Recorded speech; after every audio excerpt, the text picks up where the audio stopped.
Kung may isang katangiang inilalarawan ng mga Pinoy, ito ang pagiging malapit sa pamilya at ganito ang nasaksihan ng komunidad ngayong araw. Binisita po ng aming kasamahang si Teresa Redula ang Toronto Fiesta Extravaganza kung saan ipinagdiwang ng mga pamilyang Pilipino ang Father's Day. Bumiyahe pa mula sa malalayong komunidad ang ilang mga nakausap ng Omni News para lamang makisaya sa Toronto Fiesta Extravaganza. 3 araw na pistahang puno ng pagkain, kultura at marami pang iba. Mas espesyal raw kasi ang weekend na ito, lalo't dito na rin ipinagdiwang ng marami ang Father's Day. We're coming from Quinte West, which is basically Belleville, Ontario. Parang Peterborough pa kami. Talagang we take advantage. Kasi after this, work na naman. Tinanong din namin ng mga bata kung ano ang paborito nila tungkol sa kanilang ama. He's one of a kind and like he's the best thing that he's the best father I could ever have. He loves me.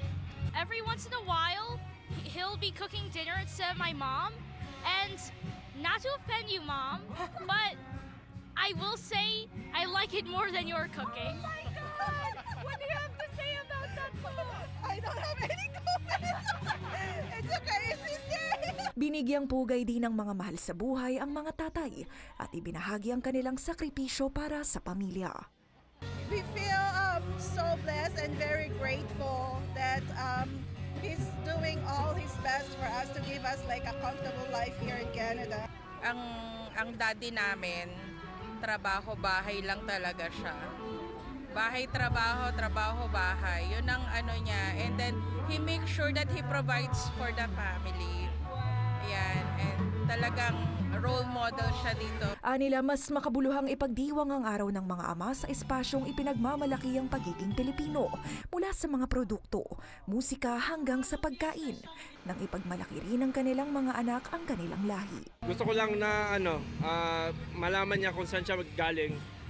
Filipino roots talaga, tapos yun, may takot sa Diyos, mahalin mo ang pamilya mo. We keep them in constant communication with their grandparents. Slowly but surely, like even yung pagtatagalog, we try to teach them little bits of words here and there.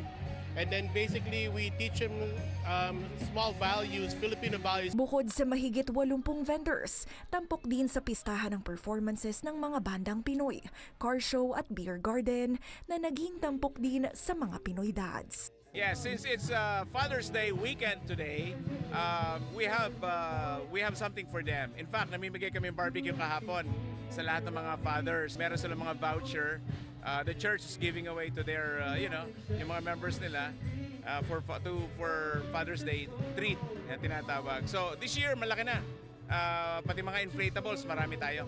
Ayon sa organizers, ito na rin daw ang magiging bagong tahanan ng Toronto Fiesta Extravaganza sa susunod na 5 taon. Lalo't maraming Pilipino ang naninirahan sa Scarborough. Mensahe ng mga tatay. Mga tatay, if you have the chance to give your time, ito yung pagkakataon. Spend time with your family and, stay strong together. Sa mga Filipino dads dyan, laban lang ng laban. It's not easy to begin, pero if we keep going, the blessings and the reward is always there. Sunod na bibisitahin ng Fiesta Extravaganza ang Kitchener, Waterloo at Cambridge sa June 27 hanggang June 28. Teresa Redula, Omni News, Toronto.